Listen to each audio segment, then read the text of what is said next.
خاصائے خاصان رسول وقت دعا ہے خاصائے خاصان رسول وقت دعا ہے امت پہ تیری آ کے عجب وقت پڑا ہے۔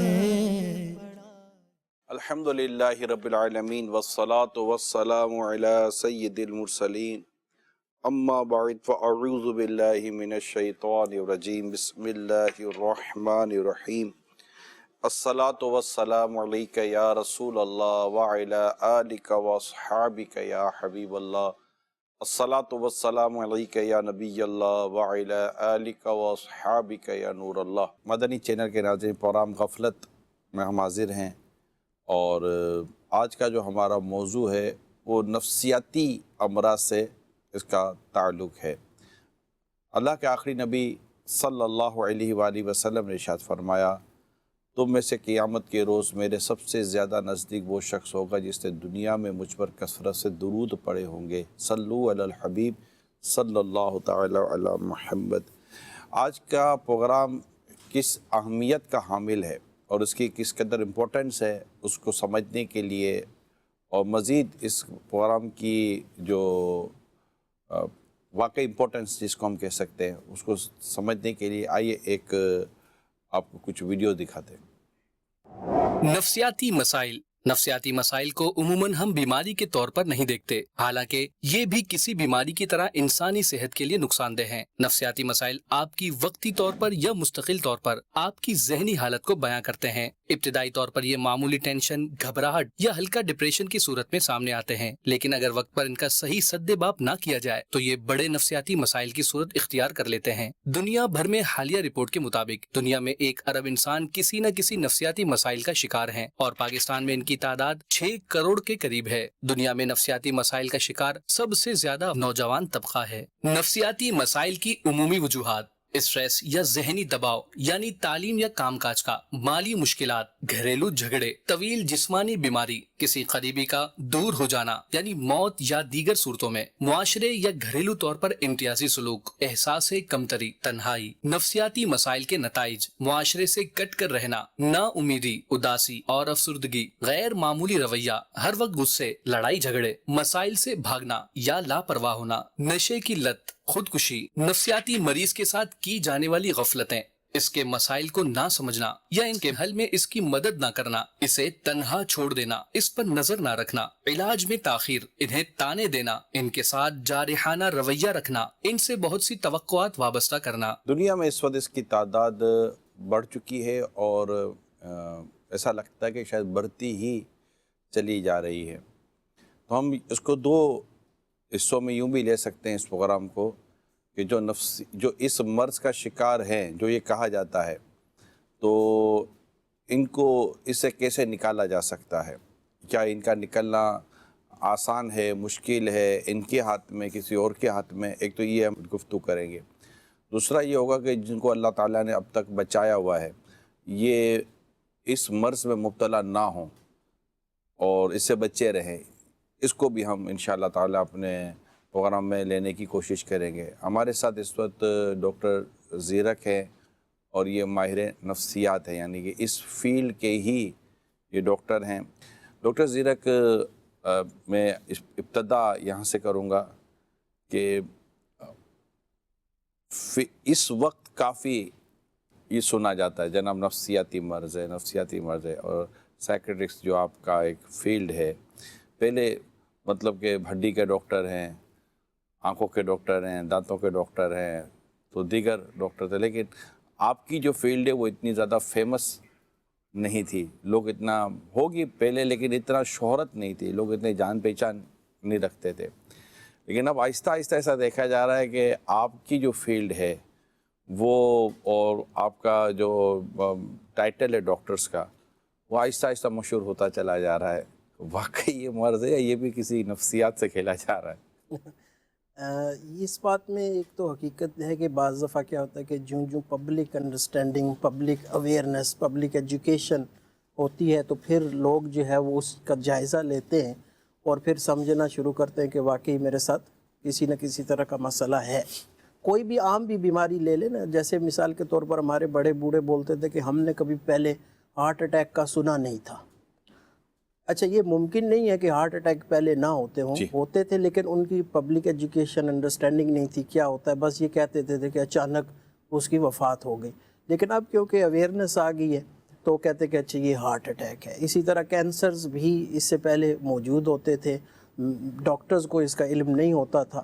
جوں نالج آتا ہے تو یہ ایک ریکگنائز ایفیکٹ ہوتا ہے کہ اب جب وہ بیماری ابھر کر سامنے آتی ہے تو آپ سمجھتے ہیں کیا واقعی اس کی تعداد بڑھ رہی ہے یا کہ اویئرنیس بڑھ رہی ہے. تو اس میں نفسیاتی امراض تو دیکھا جائے تو اگر آپ ہسٹری کی کتابیں اٹھا لیں یا نفسیات کی کتابیں اٹھا لیں تو یہ بھی یعنی کہ جب سے انسان ہیں تب سے نفسیاتی امراض بھی وجود میں ہیں.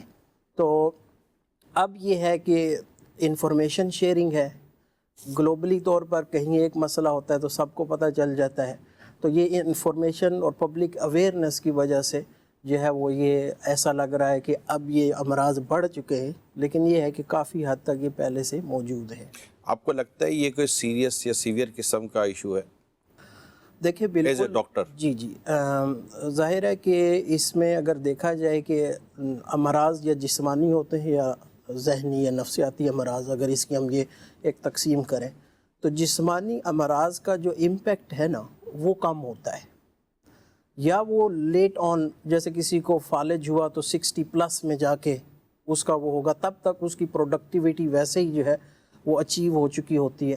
لیکن جو نفسیاتی امراض ہیں یہ بچپن سے ہی ان کا امپیکٹ جو ہے وہ شروع ہو جاتا ہے. پھر یہ جو نفسیاتی امراض کا شکار فرد ہوتا ہے اس کی productivity as a person, as a family member اور ایز اے یعنی کہ معاشرے میں جو ہمیں اپنا ایک رول پلے کرنا ہوتا ہے، یہ سب کے سب افیکٹ ہوتے ہیں. اور اس تناظر میں دیکھا جائے تو نفسیاتی امراض کی اہمیت ہمیں زیادہ ہونی چاہیے.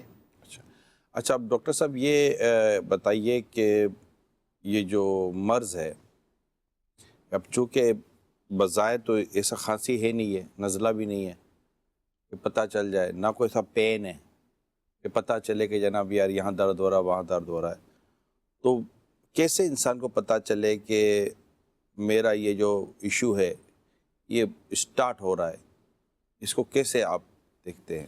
اس میں میں بالکل جو ہے وہ شروع میں جاؤں گا کہ اگر دیکھا جائے کہ نفسیاتی امراض کے جو ہے نا دو بنیادی روٹ کوز ہوتے ہیں. ایک کو ہم کہتے ہیں جینیٹک، موروثی، جیسے اگر فیملی میں کسی کو تھا، ماں کو، باپ کو، چچا، تایا، ماموں، خالہ، پھپھی، اگر فیملی میں کسی کو نفسیاتی امراض چل رہے ہیں تو چانس ہے کہ آگے جو ان کے فیملی کے افراد ہوں گے اگلی نسل میں، تو یہ جینیٹیکلی جو ہے وہ ان کا رسک زیادہ ہے کہ بھائی انہیں بھی آگے چل کر نفسیاتی امراض ہو سکتے ہیں. ضروری نہیں ہے، ممکن ہے ایسا.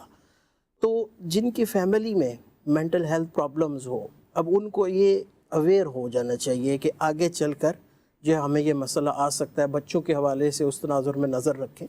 لیکن خالی جینیٹکس جو ہے یا یہ جینیاتی جو رسک فیکٹر ہے آن اٹس اون اپنے طور پر یہ آپ کو کبھی بھی نفسیاتی مرض نہیں دے سکتا. یہ ایک ایسے ہی ہے جیسے ماچس ہے اور ساتھ میں کاغذ پڑا ہے، لیکن اگر تیلی ویسے ہی یہاں رکھ دیں تو وہ کاغذ کو نہیں جلائے گی.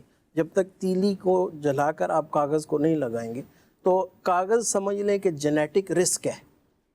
اور اب یہ جو انوائرمنٹ ہوتا ہے نا، یہ سمجھ لیں کہ اس میں مین رول پلے کرتا ہے کہ جس کو ہم میڈیکل لینگویج میں جینیٹک پری ڈسپوزیشن کہتے ہیں کہ بھئی ان کو رسک ہے. جیسے ماں کو تھا تو آگے شوگر کے تعلق سے آپ لوگ ڈسکس کرتے ہیں، اگر یہ ضروری نہیں بھی ہوتا اور اس پر بھی اختلاف بھی پایا جاتا ہے. جی، تو اسی طرح جو ہے وہ اب انوائرمنٹ، ماحول میں جو ہے گھر کا ماحول سب سے زیادہ بنیادی حیثیت رکھتا ہے، اور پھر اسکول کا ماحول.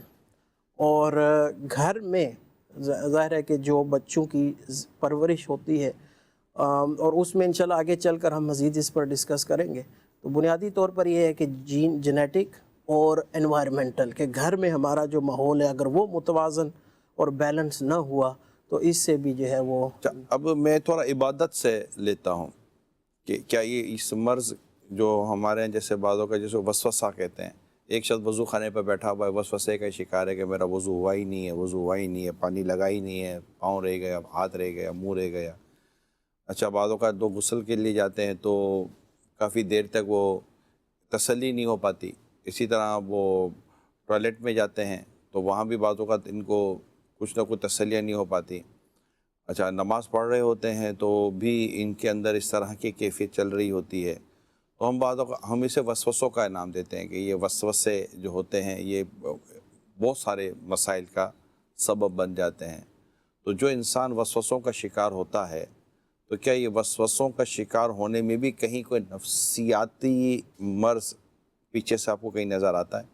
جی بالکل، بالخصوص ایک تو ہوتا ہے چھوٹے موٹے وسوسے آنا، وسوسہ آیا چلا گیا، یہ تو معمولی ہے.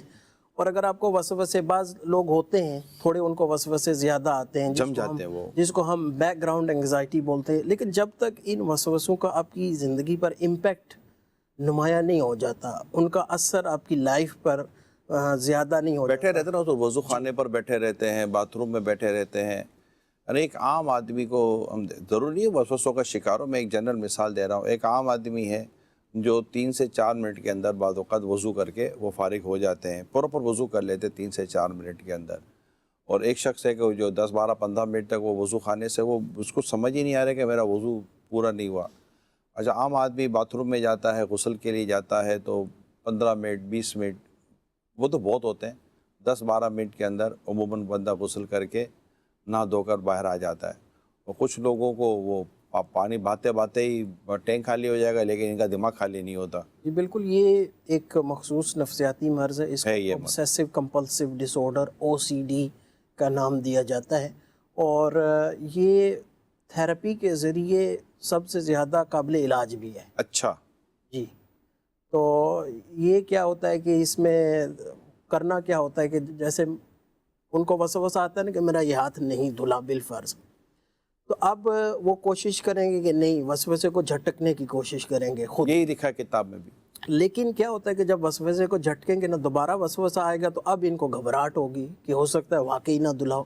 اب یہ گھبراہٹ کو دور کرنے کے لیے نا دوبارہ دھوئیں گے، پھر وہی سائیکل پھر سے چلنا شروع ہو جائے گا. تو اس کا علاج بڑا سمپل سا ہوتا ہے. وہ یہی ہوتا ہے کہ آپ ان کی جو بھی سچویشن ہے اس کو تھوڑا سا، ہم اس کو کہتے ہیں گریڈڈ ایکسپوجر تھیراپی، کہ مثلا ان کی پرابلم کو مختلف طبقات کے حوالے سے ہم اس کو تقسیم کرتے ہیں. پھر سب سے ایزی ایشو کو لیتے ہیں اور جیسے ان کو کہتے ہیں کہ اچھا آپ نے ایک بار ہاتھ دھویا یا ہاتھ اپنا گندا کر لیں، اب آپ نے ہاتھ دھونا نہیں ہے. اب ان کو بٹھائے رکھیں 1 گھنٹہ، قدرتی طور پر ان کی انگزائٹی ڈاؤن ہونا شروع ہو جائے گی تھوڑے عرصے کے بعد. پھر آپ اس طرح ان کے مائنڈ کو کنونس کرتے ہیں کہ دیکھو آپ کو بغیر ہاتھ دوسری مرتبہ دھوئے یا بغیر دھوئے آپ کی انگزائٹی ڈاؤن آ گئی، آپ کو دوبارہ سے وہ بیہیویئر کرنے کی ضرورت نہیں ہے انگزائٹی ڈاؤن کرنے کی. تو اس سے تقریباً 10 سے 12 سیشن میں، 1 گھنٹے کے سیشن میں اس کا علاج ہو جاتا ہے. اچھا علاج ویسے بیسیکلی تو یہ ہے کہ وسوسوں پر دھیان ہی نہ دیا جائے، یہی بہترین علاج ہے. امیر علیہ سنت کا رسالہ ہے وسوسے اور ان کا علاج. تو یہ چونکہ اس کو بھی اگر ہم میڈیکلی طور پر لے کے جائیں گے تو اس کو نفسیاتی طور پر ڈاکٹر لینے کی کوشش کریں گے. اور یہ باتوں کا نفسیاتی طور پر بندہ اس طرف چلا جاتا ہے کہ پھر وہ ایسا سوچتا رہتا ہے جس کے سوچنے کی اس کو ضرورت حاجت رہتی نہیں ہے. اور نفسیاتی مرض کے تعلق سے جیسے میں نے پڑھا کہ یہ آپ کی جو ایک لائف کا جو ایک پلیجر ہے، لائف کی جو روٹین ہے، آپ کا زندگی کا ایک نارمل انداز ہے، وہ ڈسٹرب کر دیتی ہے نفسیاتی چیز. کیونکہ پھر وہ آپ ان چیزوں میں انوالو رہتے ہیں، ان چیزوں میں کھوئے رہتے ہیں، ان چیزوں میں آپ پریشان رہتے ہیں کہ جو جنرلی طور پر اس طرح اس کی ڈیمانڈ نہیں ہوتی ان چیزوں کی، مگر وہ آپ کو اپنی طرف انگیج کر لیتی ہے. تو چونکہ اب اس طرح کی چیزوں سے بندہ عبادت میں بھی اس کو لیے بڑا پرابلم پیدا ہو جاتا ہے کہ یہ ہوا یا نہیں ہوا، کیا یا نہیں کیا. اچھا یہاں پر ڈاکٹر صاحب میں ناظرین کو بھی عرض کرتا چلوں کہ موضوع اب آپ میرا خیال شاید سمجھ گئے ہوں گے. چلیں کھول دیتے. ماشاءاللہ بہت پیارا سلسلہ نگرانی شرح غفلت ہے، جس میں میرا سوال یہ تھا کہ ہم کیسے پہچان سکتے ہیں کسی شخص کو اس کے ساتھ نفسیاتی مسئلہ ہے اور اس کو ڈاکٹر کو دکھانا چاہیے، اس کی کیا علامت ہے، ذرا ارشاد فرما دیجیے. جی ڈاکٹر، کیا ہم کیسے پہچان سکتے ہیں؟ ہم ٹھیک ہے جی ایک اور لیں. بچوں کے ساتھ ایسی کیا غفلت ہو جاتی ہے جس کی وجہ سے وہ نفسیاتی مسئلے کا شکار ہو جاتے ہیں؟ اس بارے میں تھوڑی وضاحت فرمائیے گا.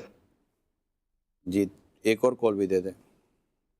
میرا سوال ہے کہ کیا بچوں کے اندر بھی نفسیاتی مسائل پیدا ہو جاتے ہیں؟ اگر ہو جاتے ہیں تو ہم کیا کریں کہ وہ بچے ان نفسیاتی مسائل سے باہر آ سکیں؟ جزاک اللہ خیر. جی ڈاکٹر صاحب 3 سوالات ہمارے پاس آ چکے ہیں، ابھی ہمارے سوال تو باقی ہیں، تو چلیں ناظرین کو بھی ساتھ لے کے چلتے ہیں. تو ہمیں کیسے پہچانوں کہ سامنے والا نفسیات کا مریض ہے؟ دیکھیں سب سے پہلے تو اس میں گھر والوں کا رول آتا ہے کہ جب وہ نوٹ کریں نا کہ اس کے بیہیویئر میں نمایاں تبدیلی آ رہی ہے، انداز انداز بدلتا ہے، انداز یعنی گفتگو کم کر رہا ہے، گمسم بجا بجا گمسم نظر آ رہا ہے، گھبرایا ہوا لگ رہا ہے، کسی نہ کسی خوف میں مبتلا ہے. اچھا پھر اس کے ساتھ کسی نہ کسی طرح سے یا تو اس کے نیند میں امپیکٹ پڑے گا، کم سونا یا زیادہ سونا، اسی طرح پھر کھانے پہ اثر پڑے گا کہ یا تو اکثر میں بھوک مٹنا شروع ہو جاتی ہے، کھاتے نہیں ہیں.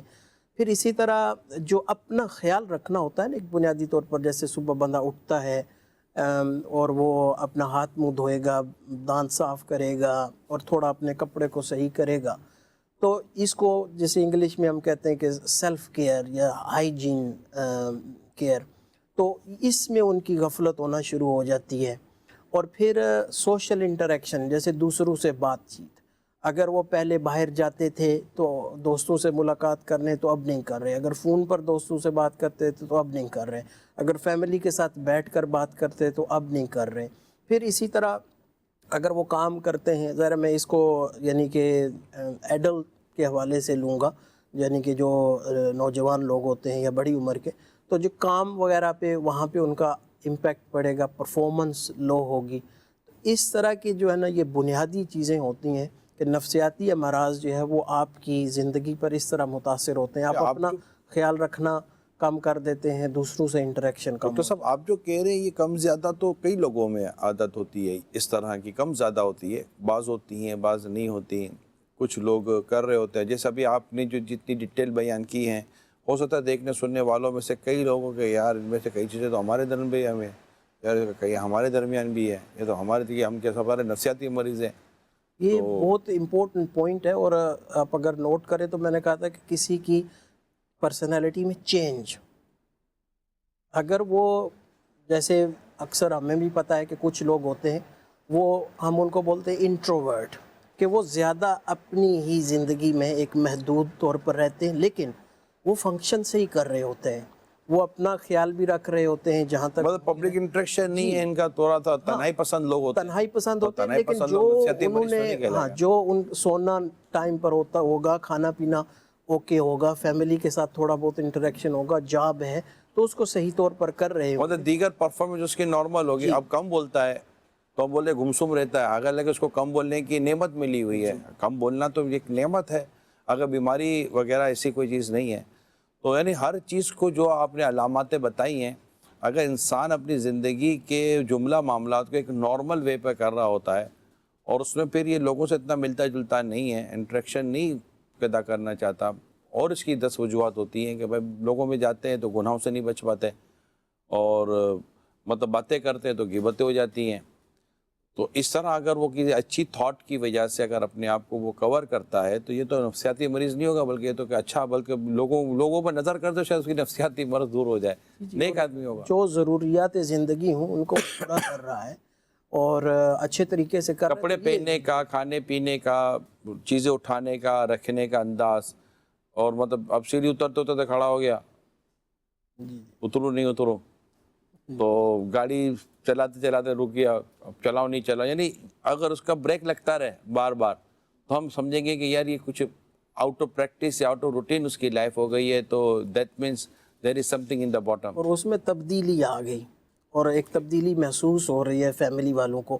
اچھا اب اس میں جو ہے نا جس کے ساتھ یہ ہو رہا ہے نا یہ مسائل، وہ بیچارہ بڑا خود کنفیوز ہوگا، اس کو معلوم نہیں ہوگا کہ میرے ساتھ کیا ہو رہا ہے.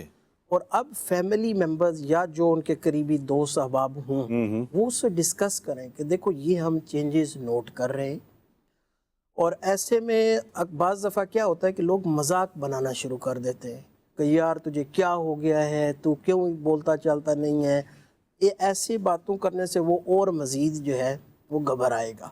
تو آپ اس میں بہت زیادہ ضروری یہ ہے کہ آپ ان سے گفتگو کریں، ان کے ہم یہ چیز نوٹ کر رہے ہیں، اگر کوئی مسئلہ ہے تو آپ بتاؤ کیا آپ کے ذہن میں چل رہا ہے، کوئی پریشانی ہے.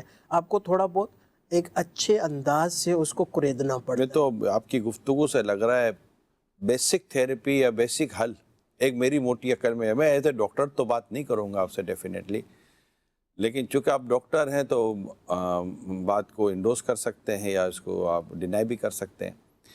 تو جو آپ کہہ رہے ہیں اگر ایسا کوئی شخص ہے تو میں تو ہمدردی کے طور پہ یہ کہوں گا کہ اس کا ہاتھ پکڑ کے اس کو 5 نماز جماعت کے ساتھ مسجد میں لے جایا جائے، پراپر وضو کرے اور 5 نماز مسجد میں رہے اور پوری نماز پڑھے نا جماعت کے ساتھ، اور آتے جاتے ہوئے آپ اس کے ساتھ مل کر لوگوں سے ملاقات کریں، جیسے سنت کے مطابق ملنا وغیرہ ہے، حال احوال لینا.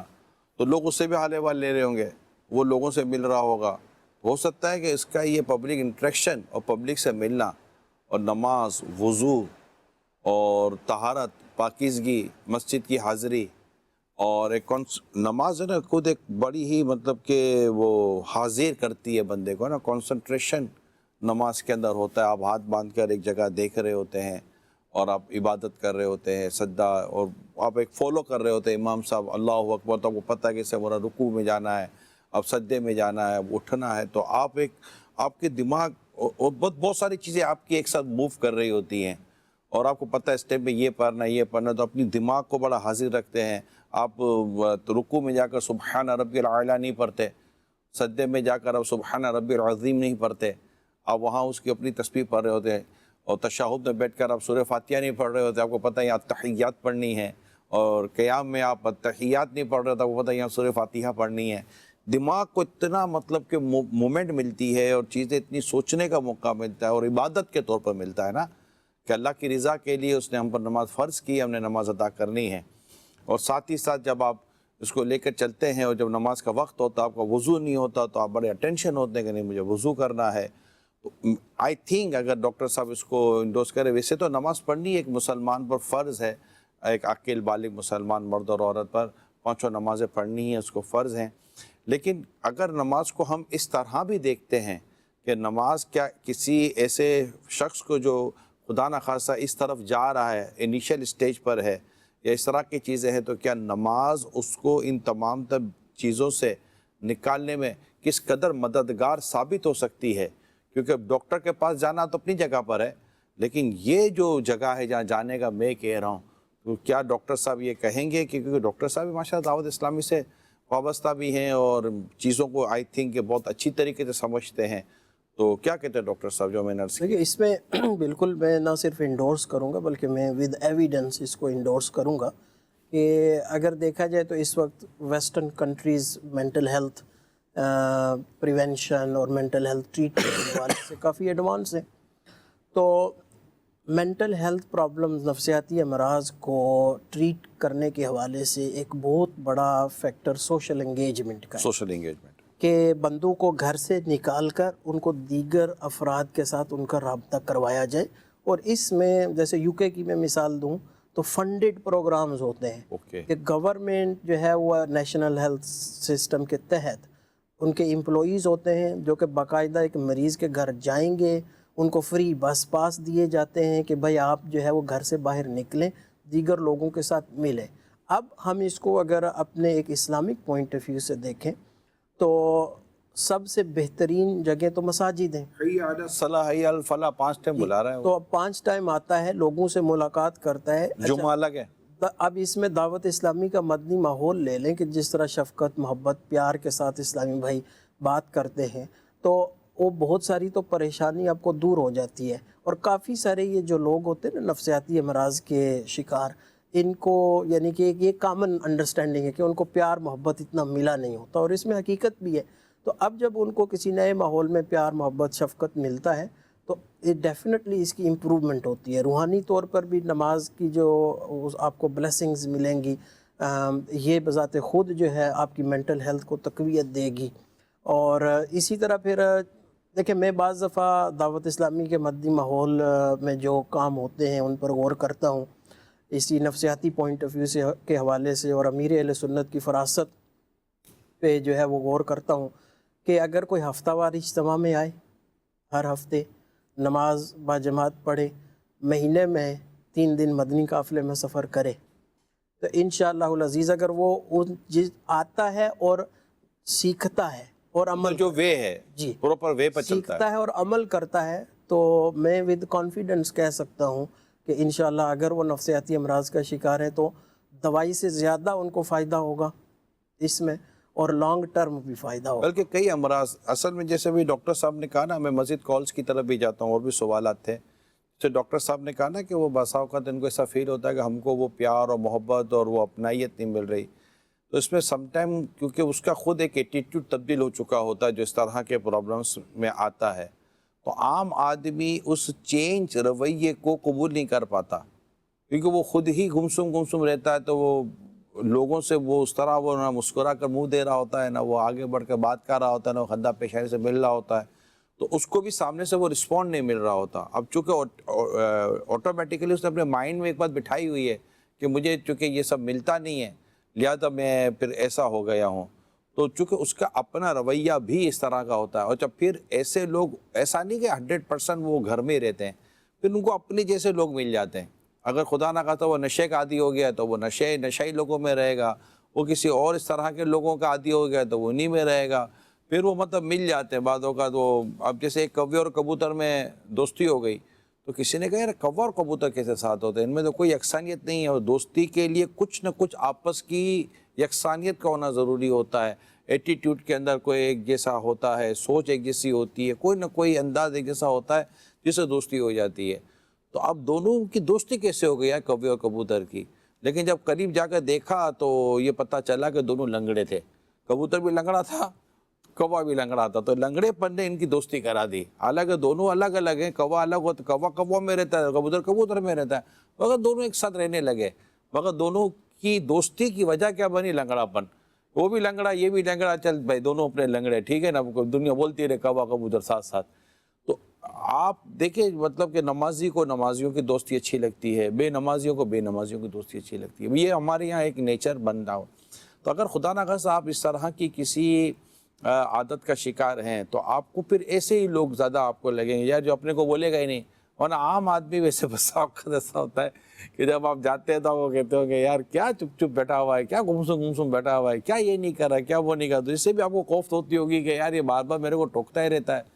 تو چونکہ آپ عام آدمی کی روٹین سے ہٹ کر زندگی گزارنا پسند کر رہے ہیں، یا آپ کو ایک کو ڈیزیز لگ گئی ہے جس کی وجہ سے پھر یہ چیزیں ہوتی ہیں، تو آپ، میرا اس میں مشورہ یہی ہے جیسے کہ ڈاکٹر صاحب نے بھی آپ کو رہنمائی کی ہے کہ لوگوں میں ملنا یہ ایک بہترین تھیراپی ہے، بہترین علاج ہے نفسیات سے ریلیٹڈ، جو ذہنی طور پر جو لوگ اس طرح کا شکار ہو جاتے ہیں کہ لوگوں میں رہیں۔ اب لوگوں میں رہنے کے لیے چونکہ میں مدنی چینل پر ایک دعوت اسلامی والا ہوں، تو عام لوگوں کی صحبت اور عام لوگوں کی گیدرنگ یہ تب اتنی زیادہ بہتر فی زمانہ ہے نہیں۔ پتہ چلے کہ نفسیات کا مرض ہو گیا نہیں، 10 قسم کے گناہوں کی عادت پڑ گئی فلمیں دیکھنے کی۔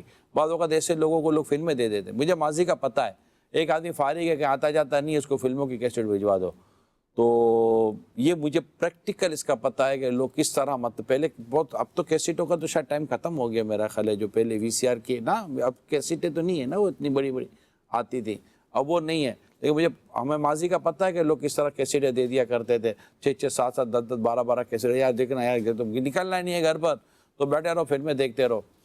تو اب کسی سے صحبت میں چلے گئے، پتہ چلے اسے 3 گھنٹے فلموں کی عادت ڈال دی، تو ایک عادت گئی تو دوسری عادت تو تیسری عادت، پتہ چلا وہ نفسیاتی مرض تو اپنی جگہ پر ہے، وہ تو بڑھتا ہی چلا گیا، یا دوسرے مطلب گناہوں کی لت پڑ گیا۔ یہ ہر نفسیاتی مریض گناہ پکڑتا ہو ضروری نہیں ہوتا، وہ ایک الگ چیز ہے، کوئی نفسیات کا اس طرح مرض ہو جانا یہ کوئی بندے کو گناہ گار کر دے یہ لازم نہیں آتا، لیکن اب اس مرض کی وجہ سے بندہ گناہوں میں چلا جائے تو کیونکہ وہ عاقل ہے، وہ سمجھدار، مطلب ایسا تو ہے نہیں کہ وہ پاگل واگل سا ہو گیا ہے اور مرفوع القلم تو ہوا نہیں ہے، ایسی کوئی نوبت تو آئی نہیں ہے فی الحال اس کے اوپر۔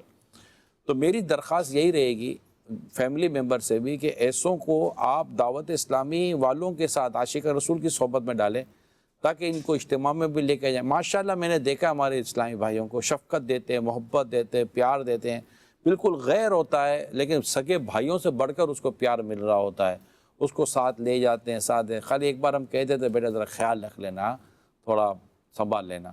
تو ماشاءاللہ مجھے تو زمانے سے دیکھتا ہوں دعوت اسلامی والوں کو کہ اپنے ساتھ گاڑی میں بس میں لے جاتے ہیں, ساتھ بٹھاتے ہیں, نماز پڑھاتے ہیں اور عبادات و نیکی کرواتے ہیں. پھر بسا اوقات گھر چھوڑ دیتے ہیں, مدنی قافلوں میں ساتھ رکھتے ہیں.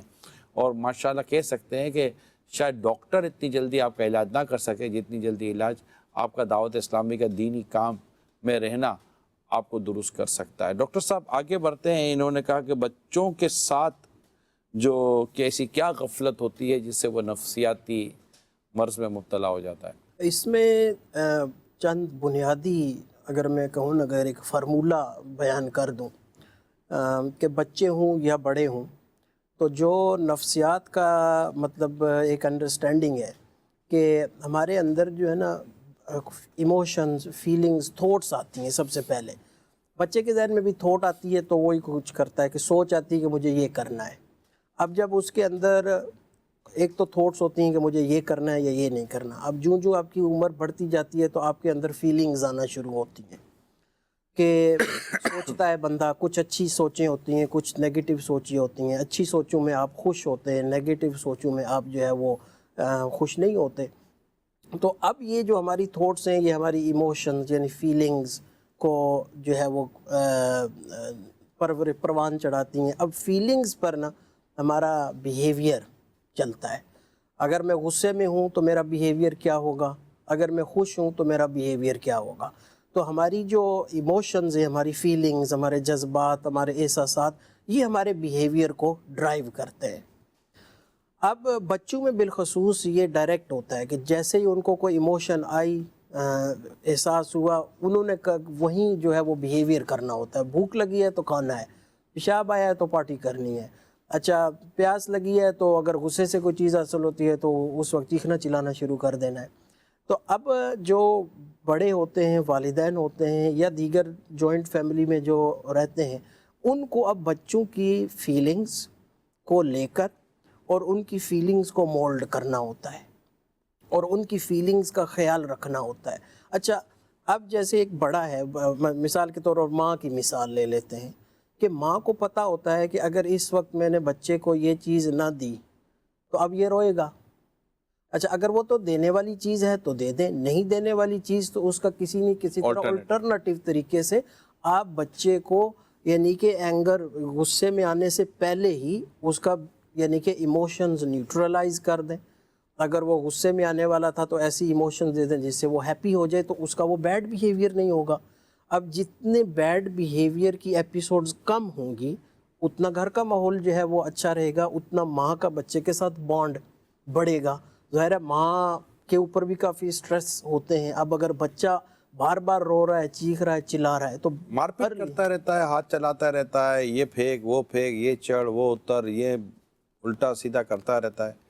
تو آئی تھنک اس میں مطلب کہ ایک ہائپر, اس میں جو تو جیسے عمر کا ہمیں کرنا پڑے گا. اگر جیسے 3-4 سال کا بچہ ہے, 2 سے 4 سال کا بچہ, اب دیکھیں بچوں کی عادت ہوتی ہے ایکسپلور کرنا, ٹھیک ہے. اب مثال کے طور پر اگر یہاں ایک چھوٹا بچہ ہو نا, ٹیبل پہ آئے گا, اب وہ کیا کرے گا, یہاں ہاتھ لگائے گا, اس کو پکڑے گا, اس کو پکڑے گا. آپ اسے کرنے دیں, کرنے دیں, ٹیشو پیپر خالی کر دیں جب تک کہ ہاں اب پتہ لگے نا. بعض دفعہ ہو سکتا ہے وہ خالی ایکسپلور کر رہا ہے, اس کو ٹچ کر رہا ہے, اس کو فیل کر رہا ہے, ٹھیک ہے. آپ ٹچ فیل تو کرنے دیں. یوکے میں فیل کرتا ہوگا, ہمارا ڈبہ خالی کرتا ہے بچہ. اچھا اب یہ چیزیں ہیں سکھانے کے انداز. اچھا اب جب وہ ایک ٹیشو نکالے گا, اب آپ ڈبہ ہٹا دیں, ڈبہ ہٹا دیں, کوئی اور چیز تسبیح پکڑا دیں. کم از کم آپ نے اس کو, اچھا بچوں کو کیا ہوتا ہے کہ یہ جتنے بچوں کے جو زیادہ تر سیکھنے کے, دنیا ایکسپلور کرنے کا ہے نا, وہ منہ ہے اور ہاتھ. اسی وجہ سے بچہ ہر چیز منہ میں ڈالتا ہے, اس کا ٹیکسچر فیل کرتا ہے, اس کا ٹیسٹ فیل کرتا ہے, اور ہاتھوں کے ذریعے وہ دیکھتا ہے کہ بھئی یہ صاف ہے. ہر بچہ تو ڈاکٹر صاحب نہیں کر رہا ہوتا. جیسے نہیں دیکھو یہ کیسا بیٹھا ہوا ہے, کتنا پیار سے بیٹھا ہوا ہے, آپ بھی بیٹھ جاؤ, وہ نہیں بیٹھا, اچھا وہ اتر نہیں رہا ہے, وہ بیٹھ نہیں رہا ہے. تو ہر بچہ تو ایسا نہیں ہے. اچھا پھر والدین جو کہ کمپیریزن کر رہے ہوتے ہیں, سب کے سامنے کر رہے ہوتے ہیں کہ دیکھو یہ کتنا اچھا. تو پھر اس سے بھی مجھے ایک فیل ہوتا ہے کہ یار یہ جس کو بار بار سمجھایا جا رہا ہے اور جس کی اگزامپل دے کر سمجھایا جا رہا ہے، یہ اسے محبت تو نہیں کرے گا، یہ اس کو بار بار اس کے اندر اس کے لیے بھی کچھ غلط جذبات ہی پیدا ہو رہے ہوں گے کہ جب دیکھو اسی کی تعریف ہو رہی ہوتی ہے، اور اس کی وجہ سے مجھے مطلب کہ وہ اس کے اوپر اپنا غصہ نکالنے کی بھی کوشش کرے گا. تو عموماً ایسے بچوں کو والدین ٹریٹ کریں یا والدین ڈاکٹر کے پاس لے کے جائیں. ڈاکٹر کے پاس لے کے جائیں گے، یعنی بسا اوقات مجھے ایسا لگتا ہے کہ شاید ایسے بچوں کے ساتھ والدین کو جو اپنا ٹریٹمنٹ دینا چاہیے وہ چونکہ وہ ٹریٹمنٹ نہیں دے پا رہے ہوتے اور اس کو پھر وہ ایک ہی مرض کی طرف لے کے جاتے ہیں. اس میں بالکل میں اسی پوائنٹ پر ہی آنا چاہتا ہوں کہ دیکھیں میں نے جو باتیں مینشن کی ہیں نا، ہو سکتا ہے ناظرین کہیں کہ یار یہ تو ایسی چھوٹی چھوٹی باتیں ہیں، لیکن یہی چھوٹی چھوٹی باتیں آگے چل کر بچے میں احساس کمتری اور اس کی صلاحیتوں کو دبا دیتے ہیں. اب ہونا یہ کوئی نفسیاتی ایشو نہیں ہے، ابھی یہ نفسیاتی ایشو نہیں ہے، ابھی یہ ایشو پیرنٹنگ کا ہے. پیرنٹنگ میں پیرنٹنگ کو ایزی کریں، پیرنٹنگ جیسے بھائی والدین کو اولاد کی کیسے تربیت کرنی ہے، مطلب والدین کی توجہ اور اس کی اٹینشن اور اس کی خاص چاہیے. جی تو اس کے پیرنٹنگ سٹائلز بھی ہوتے ہیں. میں اگر پاکستان ہمارے اپنے اسلامی معاشرے کے حوالے سے بات کروں نا، تو بلا مبالغہ یعنی کہ میں اس بات کا قائل ہوں کہ جب آپ جوائنٹ فیملی میں رہتے ہیں اور جب آپ کے بڑے بھی آپ کے ساتھ رہتے ہیں تو ظاہر ہے کہ جو نانی ہے یا دادی ہے بھائی اس کو تو بہت ساری چیزیں پتہ ہیں. جی. تو نئی ماں جو ہے اس نے بہت ساری چیزیں نہیں دیکھی ہوتی. اب نانی یا دادی جو اسی جوائنٹ ماحول کا حصہ ہے وہ اس ماں کو سپورٹ کرے گی. تو لیتی نہیں نا سپورٹ نہیں والی. وہ یہی نا اب اس میں ابھی آپ کو نہ سمجھ پڑے نانی دادی، وہ ان کو کہتی ہے کہ آپ کو نہ سمجھ پڑے آج کے بچے کیسے، آج کے بچے کیسے، تو پھر وہ بھی پیچھے ہٹ جاتی. میں آپ کی بات کو انڈوز کر رہا ہوں، جی میں بالکل قائل ہوں، لیکن یہ چونکہ اس کی اپنی ایگو بھی ہٹ ہوتی ہے کہ یار یہ مطلب کہ اب یہ ساس سب سمجھائے گی. حالانکہ ساس اس کے سامنے 6-7 بچے اپنے بڑے کر لیے ہیں اور اس کا تو پہلا بچہ ہے، لیکن وہ اس کو شاید تھوڑا سا اپنی وہ بے عزتی فیل کرتی ہے کہ مجھے بچہ پالنے سنبھالنے جیسے کہ آتا نہیں ہے، اب یہ بوڑھیا مجھے سمجھائے گی. تو اس میں جو خاندان کی سمجھدار عورت، ضروری نہیں دادی نانی بھی ہی ہو، جو خاندان کی سمجھدار عورت ہے تو مائیں ان سے سیکھیں، ان سے پیرنٹنگ سکلز سیکھیں. انشاءاللہ العزیز اس طرح کرنے سے بچوں کے اندر نفسیاتی امراض یا مسائل نہیں آئیں گے. ٹھیک ہے، کال دیں. کورنگی کراچی سے ہومیوپیتھک ڈاکٹر شاہد ندیم قادری عرض کر رہا ہوں. اچھا، اس میں ڈاکٹر زریق صاحب سے معلومات یہ کرنی تھی کہ جیسے انسان کی کبھی کبھی ایسا ہوتا ہے کہ سامنے والی ہیبٹ کو دیکھتے ہوئے انسان کم گفتگو کرتا ہے یا اس کے کچھ معاملات ایسے ہوتے ہیں جس کے مطلب وہ شارٹ لمیٹڈ یعنی پوائنٹ ٹو پوائنٹ ہی بات کرتا ہے. کیا اس طرح سے بھی کوئی نفسیات کا کچھ معاملات اس میں ہو سکتا ہے؟ اور سیکنڈلی ایسا ہوتا ہے کہ بس اوقات کوئی فیصلہ نہیں کر پاتا کہ کروں نہ کروں، کیا کروں، بن نہیں پڑتی کوئی ترکیب. تو اس کے حوالے سے بھی کچھ رہنمائی فرمائیے گا. جی کال دیں. حضرت میرا آپ سے سوال تھا. میرے ایک دوست ہیں، میں ان کا نام لینا بہتر نہیں سمجھتا، تو وہ ایڈکٹ ہے، نشے ہی ہیں، اور وہ طرح طرح کے نشے کرتے ہیں اور کئی سالوں سے کر رہے ہیں. اب وہ اس لیول پہ جا چکے ہیں کہ اگر وہ نشہ نہ کریں تو ایسی کیفیت رہتی ہے جیسے کسی پاگل دیوانی کی ہو جاتی ہے. ہم سارے دوستوں نے مل کے جو ہے ان کو کافی بار ریہیبلیٹیشن سینٹر میں جمع بھی کرایا، ان کا ٹریٹمنٹ بھی کرایا. ہمیں کوئی ایسی خاطر خواہ کامیابی تو نہیں دکھی، لیکن ایسا یہ ہوا کہ کچھ نہ کچھ امپروومنٹ ان میں آ جاتی ہے. لیکن ہم نے یہ دیکھا جیسی وہ آتے اپنے گھر پہ کچھ دن بہتر رہتے ہیں، لیکن جیسی نظر بچی اور پرانی گیدرنگ میں چلے جاتے ہیں، پھر نشہ کرنا شروع کر دیتے ہیں. اس کیفیت سے وہ باہر نہیں آ پاتے نا. ہم دوستوں نے بڑی کوشش کر لی ان کو اس میں لانے کی. اب تو ہمارے بھی اعصاب جو ہے نا وہ جواب دے گئے، مطلب اس کیفیت میں آ گئے کہ ہم اب چھوڑ دیں، لیکن دل نہیں مانتا. میرے دوستی بچپن کی ہے، تو تھوڑا سا آپ رہنمائی فرمائیں کس طرح سے ان کو اس کیفیت سے باہر لے کے نشے کی عادت چھڑوا سکے. تو اگر آپ اچھا جواب ارشاد فرما دے تو آپ کی بڑی مہربانی ہوگی. جزاک اللہ خیر. ایک تو وہ پچھلا ایک سوال تھا کہ کیا بچوں میں بھی نفسیاتی امراض ہوتے، تو آپ نے ڈیفینیٹلی اس کی وضاحت کر دی ہے. اب جیسے یہ جو کال آئی ہے، میں اگر آپ کی اجازت ہو تو میں ان سے سٹارٹ لوں. یہ جو نشے کا جو انہوں نے بیان کیا ہے، تو میری آفیشیل میرا وزٹ ہوا تھا اینٹی نارکوٹکس ہے ایک ہمارے یہاں ایک ہاسپٹل جہاں نشے کے عادی جو لوگ ہوتے ہیں ان کا ٹریٹمنٹ کیا جاتا ہے. تو چونکہ اس کو ہم نے کافی ایشو کو لیا تھا اور میں پریسیڈنٹ سے لے کر منسٹروں تک میں گیا تھا یہ پرابلم لے کر، حتیٰ کہ میں یونیورسٹیز تک گیا وہاں کی جو بھی اتھارٹیز تھی ان سے میری ملاقاتیں ہوئیں اور وہاں جا کر باقاعدہ بیانات کیے، میٹنگز کی، مشورے کیے.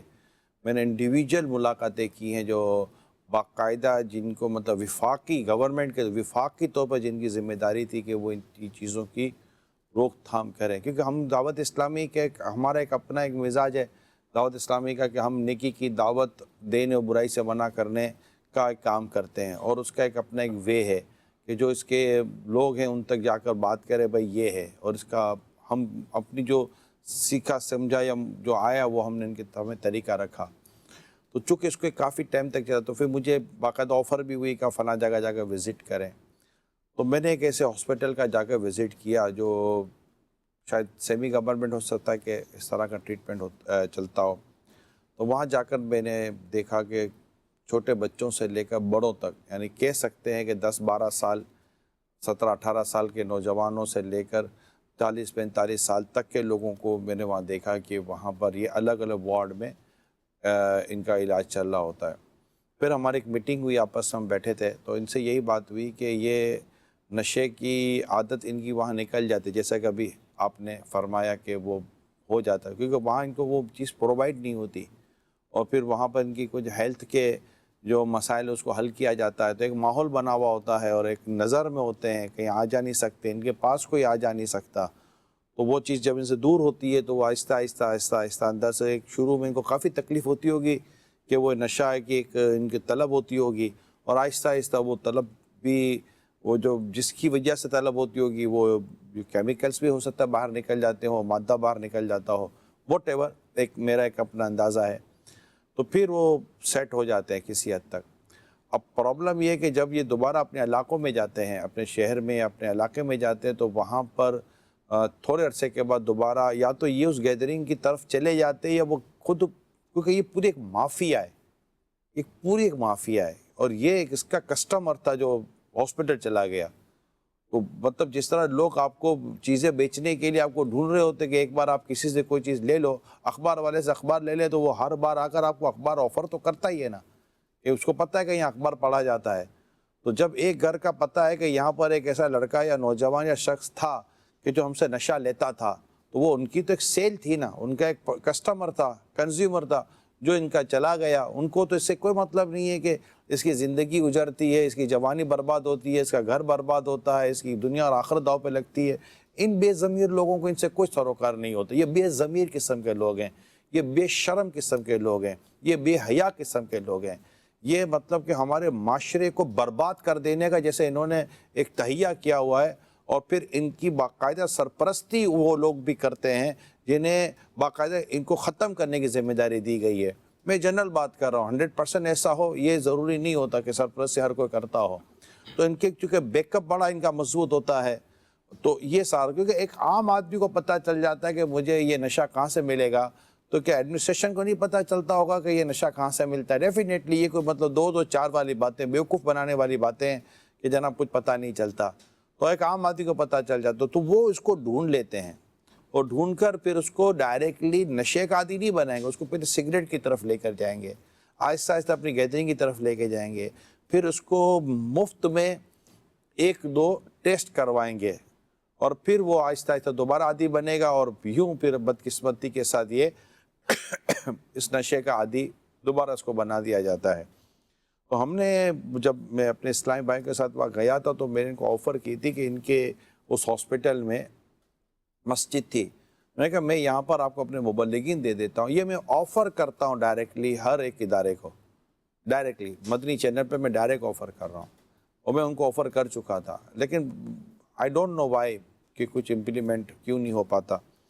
تو ہم اپنے مبلغین دیں گے، کیونکہ ان کو نماز کے لیے مسجد میں لانا چاہیے. ہاسپٹل میں یہ بڑے مطلب کہ وہ نارمل ہو جاتے ہیں، یہ تو مسجد میں آئیں، نماز پڑھیں، ہمارے مبلغین سے ان کی دوستیاں ہوں گی، درس ہوگا، بیان ہوگا، ان کے اندر خوف خدا پیدا ہوگا، عشق رسول میں اضافہ ہوگا، انشاءاللہ نیکی تقوی پرہیزگاری کی طرف جائیں گے، اپنی زندگی کے مقصد کو پہچانیں گے.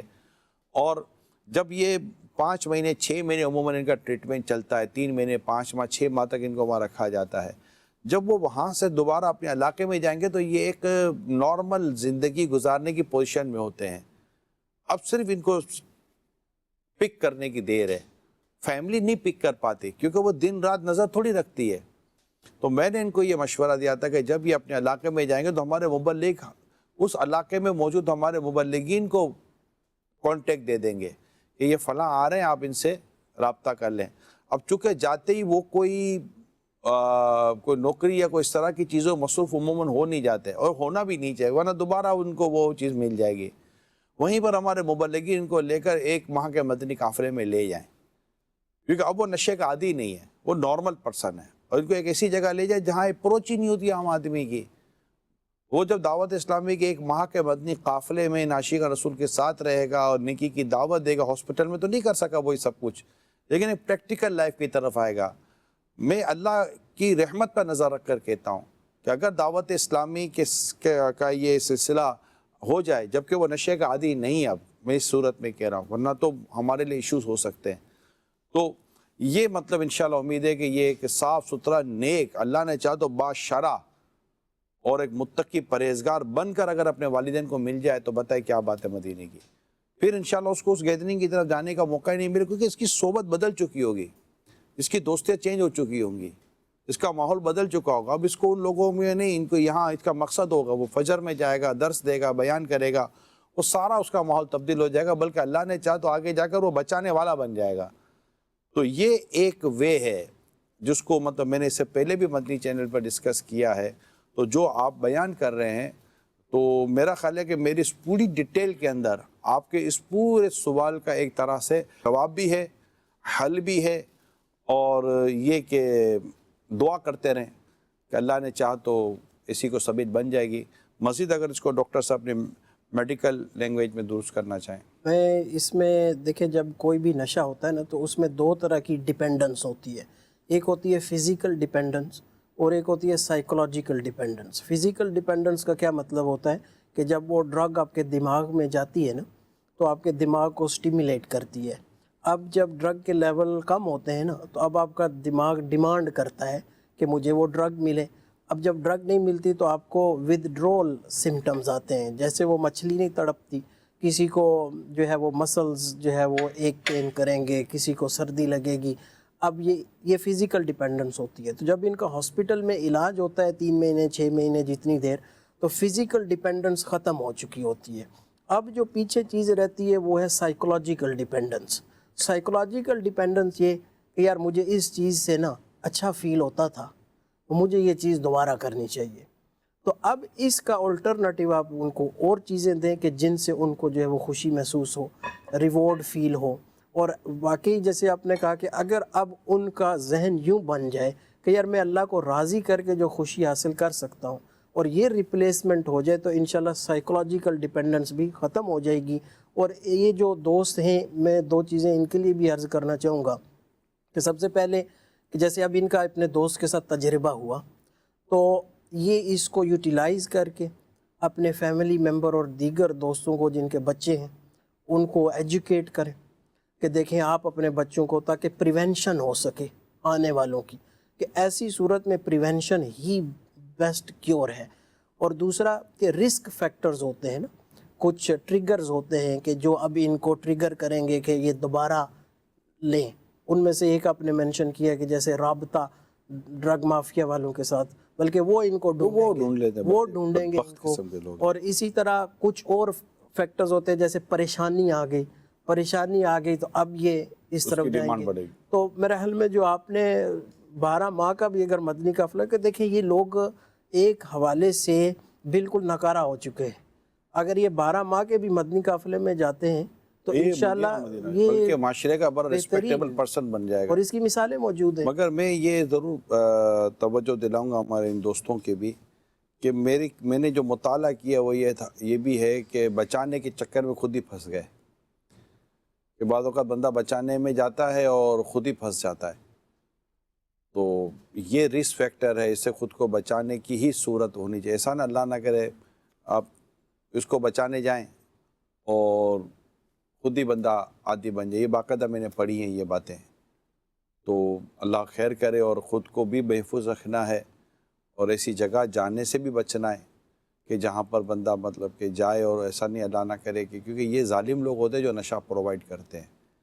یہ ان لوگوں کو بھی فوکس کرتے ہوں گے، بڑی ہمدردی کے ساتھ ساتھ ان کو بھی پھر آہستہ آہستہ یہ عادی بنا دیتے ہوں گے. ہے بڑا مطلب کہ نظام. بس اللہ توفیق دے کہ جن کو اس بات کی اتھارٹی ملی، یہ اختیارات ملے ہیں، جن کو یہ منصب، جن کو یہ عہدہ ملا ہے، کہ وہ ان لوگوں کو ختم کریں، ان کا سد باب کریں، ان کے اس طرح کی چیزوں کو مطلب کہ یہ جڑ سے اکھاڑیں، اور جو اس کی شرعی اور قانونی حیثیت ہے اس کے مطابق وہ اس پر عمل کریں. تو اللہ توفیق دے. اگر یہ ایکٹیو ہو گئے نا، یہ پورا، اور صحیح معنی میں ایکٹیو ہو گئے، تو انشاءاللہ تعالی امید ہے کہ ان کو سر چھپانے کی جگہ نہیں ملے گی. کیونکہ جب ہمارے یہاں قانون حرکت میں آتا ہے تو پھر لوگ ہیلمٹ بھی پہن ہی لیتے ہیں. جب قانون حرکت میں آتا ہے تو پھر مطلب سگریٹیں بھی لوگ چھپا ہی دیتے ہیں. قانون حرکت میں آنا چاہیے. جب قانون حرکت میں آتا ہے نا تو یہ ان سب کی حرکتیں بند ہو سکتی ہیں. تو جو اس میں اچھے لوگ بھی، اچھے برے لوگ ہر جگہ ہوتے ہیں، ان میں جو اچھے لوگ ہوتے ہیں اگر یہ مزید تھوڑا اپنا اثر پیدا کریں اور کوئی ایسی چیز ہو جائے تو اللہ نے چاہ تو بہت فائدہ ہوگا. ابھی ایک ایسا ایک آیا تو ہے سرکولر کہ اس طرح کی اویئرنیس دی جائے. میں تو برسوں سے اس بات پر کام کر رہا ہوں، برسوں سے. دعوت اسلامی کی مطلب کہ ایک جو سلسلہ ہے رابطے کا اس حوالے سے، اور باقاعدہ اس پر واعظ و نصیحت کا سلسلہ ہونا چاہیے، اور ہو بھی رہا ہوتا ہے. ایسا نہیں ہو رہا ہوتا. جو عموماً مسجد کا راستہ لے لیتے ہیں، نمازی ہوتے ہیں، یہ عموماً اس راستے کی طرف نہیں جاتے. اس راستے کی طرف جاتے ہی عموماً وہ ہیں جن کو مسجد سے اتنا تعلق نہیں رہتا، اور وہ مسجد سے دور اور اس طرح کی صحبت میں بیٹھتے ہیں. اللہ خیر فرمائے. ڈاکٹر صاحب آگے بڑھتے کہ کالس بھی آئی رہی ہیں پیچھے. یہ کہہ رہے تھے کم بات چیت کرنے کے تعلق سے بھی کیا یہی ہم سمجھیں گے، اور دوسرا یہ کہ فیصلہ نہیں کر پاتے، تو کیا اس میں بھی یہی مرض کار فرما ہوتا ہے؟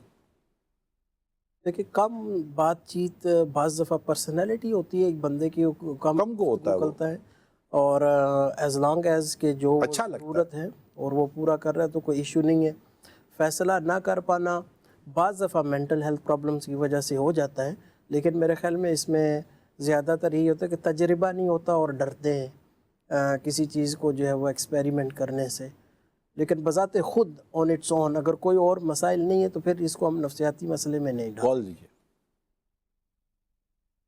میرا سوال یہ ہے کہ اکثر یہ دیکھا ہے کہ لوگ غصے میں پاگل ہو جاتے ہیں، تو یہ بھی کوئی نفسیاتی مسئلہ ہے؟ غصے میں مارا. اچھا، یہ سوال کو میں پلس کر لیتا ہوں کہ ایک آدمی پاگل میں اور نفسیاتی، ایک شخص ہم کہتے ہیں نفسیاتی مرض ہے اور ایک شخص پاگل ہے، تو کیسے دونوں میں فرق کرتے ہیں؟ کیا پاگل ہے تو پاگل بھی اس کی ایک ایکسٹریم کنڈیشن ہوگی نفسیاتی مرض کی، کیا وہ بیچارہ گیا اس کی عقل ہی چلی گئی؟ دیکھیں، یہ ایک دفعہ میری مفتی صاحب سے اس پر گفتگو ہو رہی تھی، اور یہ ایک بڑا پیچیدہ سا ایشو ہے کہ کہاں ہم ڈیسائیڈ کریں کہ یہ بالکل نفسیاتی مرض ہو چکا ہے. ایسا کوئی شاید کسی بھی سائیکائٹرسٹ کے پاس کوئی ایسا یعنی کہ کوئی وہ بھی مرفوع القلم اگر ہو گیا تو پھر تو اس کے لیکن اب اس کا میں ایک مثال یوں دیتا ہوں کہ کوئی بھی ایسا پاگل نہیں ہے کہ جس نے کوئی جرم کیا ہو اور اسے سزا نہ ملی ہو. ہمارے وہاں یہ ہوتا ہے کہ ان کو تھوڑی کم سزا ملتی ہے، لیکن باقاعدہ طور پر وہاں مینٹل ہیلتھ پریزنز ہیں کہ جہاں ان قیدیوں کو لایا جاتا ہے کہ جنہوں نے مینٹل ہیلتھ ایشو کی وجہ سے کوئی کرائم کمٹ کیا، لیکن سزا ان کو بھی دی جاتی ہے، ریسپانسیبل ان کو بھی ٹھہرایا جاتا ہے دنیا کے قانون کے حساب سے. کر لینے کے بعد پھر اپنی سزاؤں کو کنٹرول کرنے کے لیے اپنے آپ کو مینٹل ہیلتھ میں اس کا بھی پتہ چل جاتا ہے. لیکن اگر ایسا بھی ہو نا کہ واقعی بالکل یعنی کہتے کہ پہلے سے ایک مثال دیتا ہوں کہ ایک پاگل پن کا ایکچوئل مرض ہے سائیکوسس یا سکیزوفرینیا جس کو ہم بولتے ہیں، ایک قسم ہے پاگل پن کی، کہ اس میں بعض دفعہ بندے کو ایسے خیالات آتے ہیں کہ یار یہ بندہ مجھے مارنے والا ہے. اب وہ اسی میں گم ہو کر اپنا تحفظ کے لیے کوئی نہ کوئی اوزار، چاقو، چھری رکھ لیتے ہیں. اب اگر وہ بندہ آ جائے ان کے پاس تو یہ اپنے ڈیفینس میں ہو سکتے ہیں ان پر اٹیک کر دیں. اچھا، اگر ایسا یہ کرتا ہے تو یہ اس کی یعنی کہ اسکیزوفرینیا کی وجہ سے ہے. یہ بہت ریئر ہے. زیادہ تر جو پاگل پن کے مریض ہوتے ہیں نا، یہ دوسرے ان کو یعنی کہ اٹیک کرتے ہیں، مارتے پیٹتے ہیں. لہٰذا یہ میں ایک کانسیپٹ کلیئر کرنا چاہتا ہوں کہ ان سے دوسروں کو رسک بہت کم ہوتا ہے. اچھا ایسی صورت میں اگر یہ ایسا کر بھی دیتا ہے تو بھی یہ قانونی طور پر سزاوار تو ٹھہرائے گا، بھلے اس کے پاگل پن کی وجہ سے تھا. اور جو غصے میں پاگل ہو جانا، دیکھیں غصہ چھوٹی چھوٹی بات پر غصہ آنا یہ ایک پرسنالٹی ڈس آرڈر، یعنی کہ اگین اس میں بڑا کیئرفل بولنا چاہتا ہوں کیونکہ ہر غصے والا پرسنالٹی ڈس آرڈر کا شکار ہو ضروری نہیں ہے، اور میں اس کو نفسیاتی لیبل بھی نہیں دینا چاہتا. لیکن بعض ایسے مریض ہوتے ہیں کہ جب ان کی آپ زندگی کو دیکھیں نا تو ان کے ساتھ بہت زیادہ یعنی کہ تکالیف یا ایبیوز فزیکل ایموشنل، اور ان کو جو ہے وہ ایک تنگ کیا گیا ہوتا ہے، تو وہ جذبات اپنے قابو میں نہیں کر پاتے، اور چھوٹی چھوٹی بات پر جذبات ان کے بے قابو ہو جاتے ہیں، غصہ آ جاتا ہے. تو ایک ایموشنلی انسٹیبل پرسنالٹی ڈس آرڈر. یہ اس میں ضروری یہ بھی تو ہو سکتا ہے کہ یہ توقع زیادہ رکھ لیتے ہوں اور یہ ہر ایک میں پرفیکشن ڈھونڈتے ہوں، ہر ایک میں یہ اپنے آپ کو ڈھونڈتے ہوں کہ یار اس میں کہاں ہوں.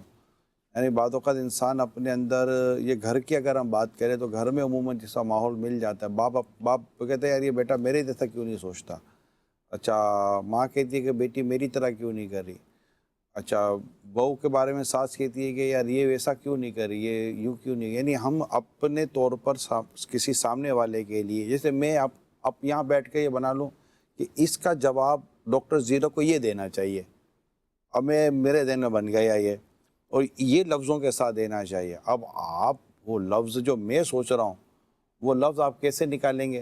اچھا سیم جواب کیسے دیں گے؟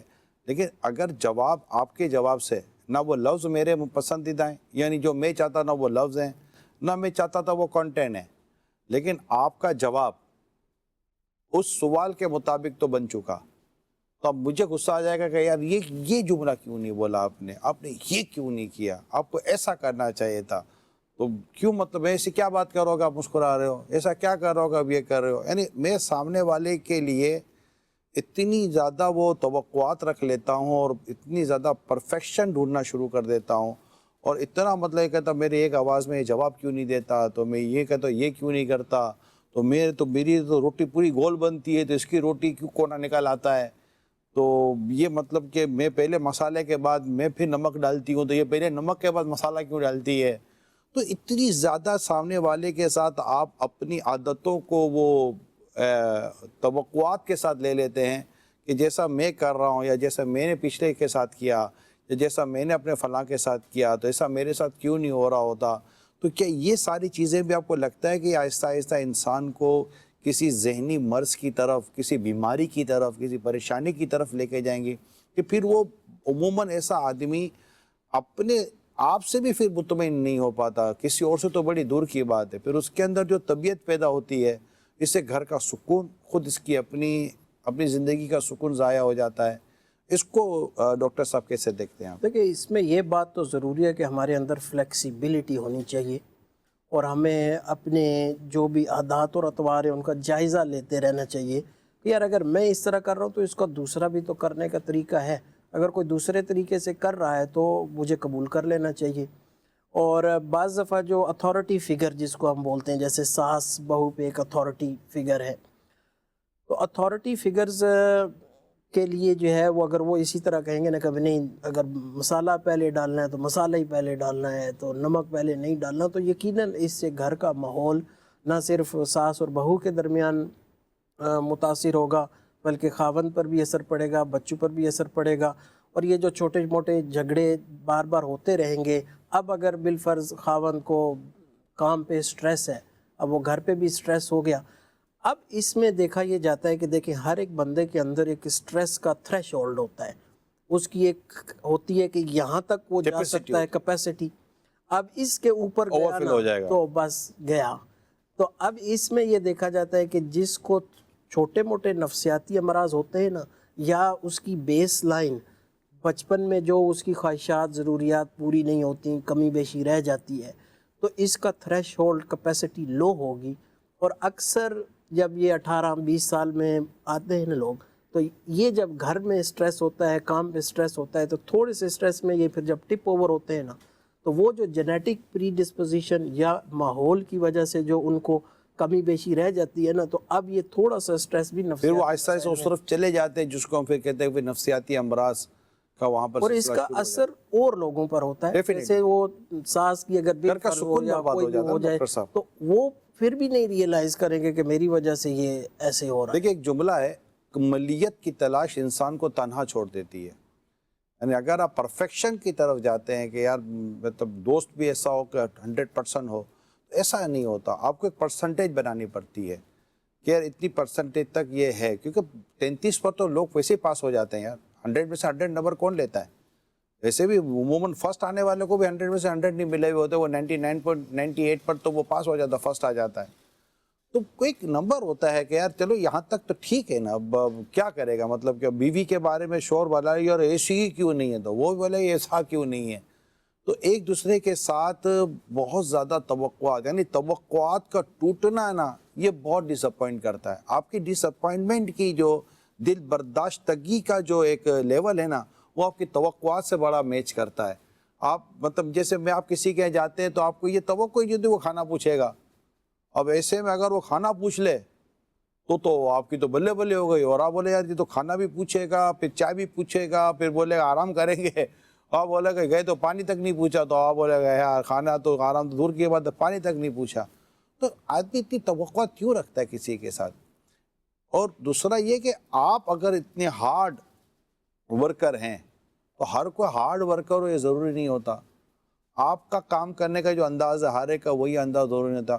مقصد پورا ہونا چاہیے. دیکھیں اصل مقصد پورا ہونا چاہیے. گھر کے ماحول کو اچھا بنائیں، خود کو بھی بیماریوں اور پریشانیوں سے بچائیں، اور اوروں کو بھی پریشانیوں اور بیماریوں سے بچائیں. یہ ہر ایک کا کام ہوتا ہے. ہر ایک کے ساتھ ایک حد تک توقعات اور امیدیں وابستہ رکھ کر رکھیں گے تو انشاءاللہ تعالیٰ آپ یہ ذہنی کیونکہ یہ ذہنی مرض گھر میں عام مرض کے ساتھ ہمدردی ہو جاتی ہے. یہ میں آپ کو بتا دوں، خدا نہ خواستہ کوئی بیمار ہو گیا، بخار آ گیا، اور کو اللہ نہ کرے کوئی ایسی فالج وغیرہ کی بیماری لگی، خدا نہ خواستہ اللہ تعالیٰ عافیت دے، تو عموماً لوگ ہمدردیاں کرتے ہیں. لیکن جو ذہنی مریض بن کے آتا ہے نا گھر کے اندر، اس سے ہمدردیاں ختم ہو جاتی ہیں، اس سے کوفت شروع ہو جاتی ہے.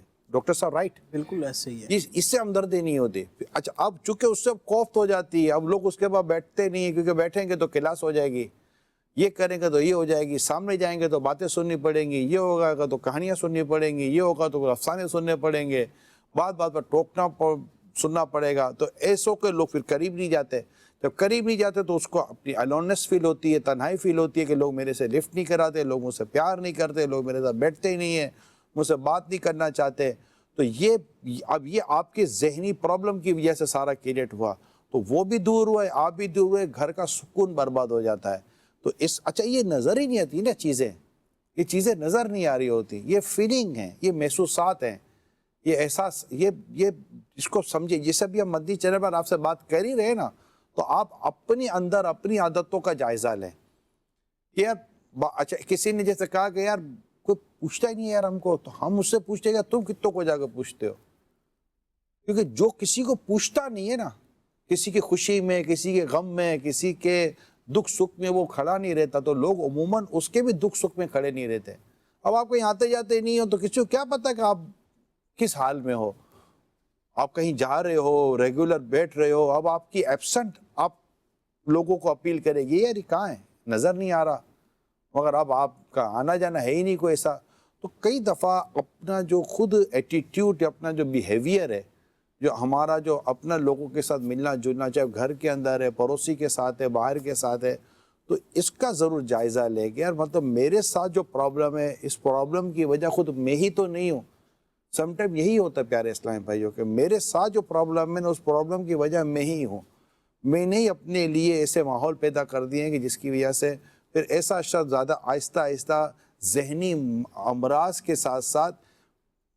میں ڈاکٹر صاحب سے پوچھ لیتا ہوں کہ اگر ایک شخص کو اس طرح کی ذہنی پریشانی لگ گئی جس کا میں ابھی ذکر کر رہا ہوں، اور وہ آہستہ آہستہ نفسیات یہ ذہنی مرض کی طرف ہی نشاندہی کرتا ہے نا، یا دماغ کے اندر ایسی چیزیں پیدا ہو جاتی ہیں جس کو ہم نفسیات کے طور پہ لے لیتے ہیں، تو کیا یہ ایک پرابلم دیگر بیماریوں کا بھی سبب بن جاتا ہے؟ یہ ہماری سوچوں کا ہی مجموعہ ہے. جس طرح اگر میں اس میں کہوں نا کہ فزیکل ہیلتھ کے لیے ایک بیلنس، متوازن غذا درکار ہے. تو اسی طرح ہماری سوچوں کا بھی ایک توازن ہونا چاہیے. نہ ہم منفی میں ایکسٹریم پہ چلے جائیں، نہ ہم مثبت میں مبالغے کی طرف نکل جائیں. تو جب تک ہماری اپنی سوچیں متوازن نہیں رہیں گی، اچھا اب پھر سوچوں کی وجہ سے جو ہمارے اندر جذبات پیدا ہو رہے ہیں، منفی جذبات یا مثبت جذبات، ان میں بھی جب تک ہم توازن نہیں لائیں گے تو گھر کا ماحول بھی متوازن نہیں رہے گا، اور اس سے آپ کو اور دیگر لوگوں کو جو ہے وہ نفسیاتی امراض شروع ہو جائیں گے، اور ڈپریشن بھی ہو جاتا ہے، ڈپریشن ٹینشن ہو جاتا ہے، سائیکوسس ہو جاتی ہے، بلڈ پریشر بھی اس سے ہو سکتا ہے. اس میں یہ دیکھیں کہ بالخصوص جن میں غصہ زیادہ آتا ہے نا، جیسے پرسنالٹی ڈس آرڈر ہو گیا، اس کا ریکگنائز جو ہے وہ ایفیکٹ ہے کہ جن لوگوں کو غصہ زیادہ آتا ہے ان کو ارلی ایج میں ہارٹ اٹیک بھی ہو جاتا ہے، بلڈ پریشر ان کا زیادہ ہو جاتا ہے. اور اس میں ظاہر ہے کہ جب آپ کو غصہ آتا ہے نا تو آپ کی دل کی دھڑکن بھی تیز ہوتی ہے، اور دل کی پمپنگ بھی جو ہے وہ اس کو ہم کارڈیک آؤٹ پٹ بولتے ہیں، وہ بھی زیادہ ہوتی ہے. اب جب یہ زیادہ ہوتی ہے نا وہ تھک جاتا ہے، اور پھر آگے جو شریانیں وغیرہ ہوتی ہیں یا اس طرح، یا پورا سسٹم اس کا جو ہے وہ نیچر سے ہٹ گیا نا، دماغ میں بلیڈنگ بھی ہو سکتی ہے. اور اگر ہارٹ جو ہے وہ ایکسٹرا ایسا لگتا ہے کہ یہ مریض خود اپنے آپ کو ہی نقصان پہنچا رہا ہے. بالکل ایسے ہی ہے.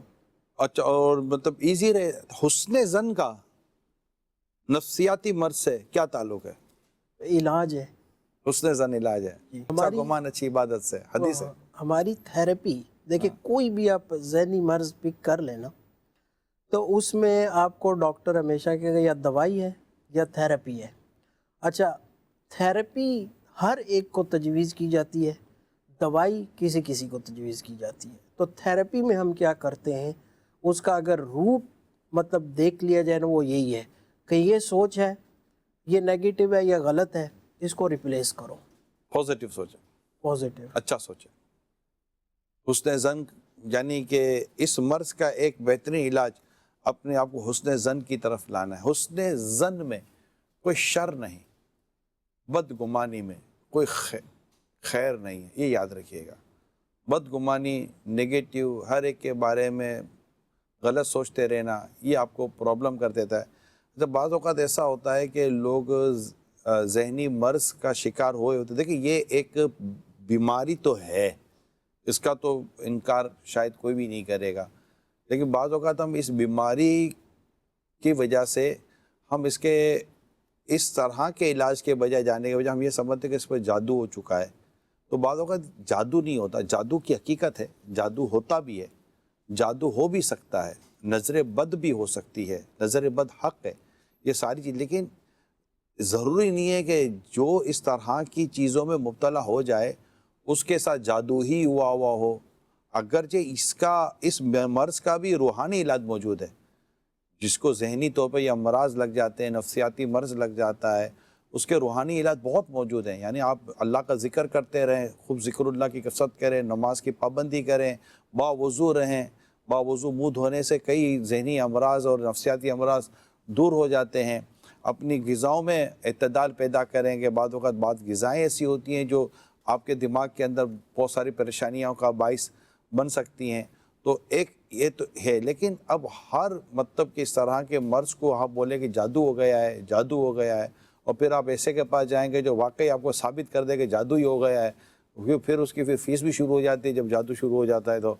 تو ایسے میں میرا خیال ہے کہ معتدل سوچ رکھنی چاہیے. ہر ایک کے پاس جادو ہوا نہیں ہوتا. ہمارے ہاں تو ایسا لگتا ہے کہ شاید ہر دوسرا آدمی جادو کا شکار ہے.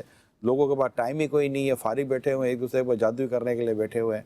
تو مجھے اب تک یہ نہیں پتا کہ جادو ہوتا کیا، جادو ہوتا کیسے ہے، مجھے نہیں پتا. پرسنلی میں آپ کو کہتا ہوں مجھے پتہ ہی کوئی نہیں ہے. تو میرے جیسے ایسے کروڑوں لوگ ہیں جن کو یہی نہیں پتا کہ جادو ہوتا کیسا ہے.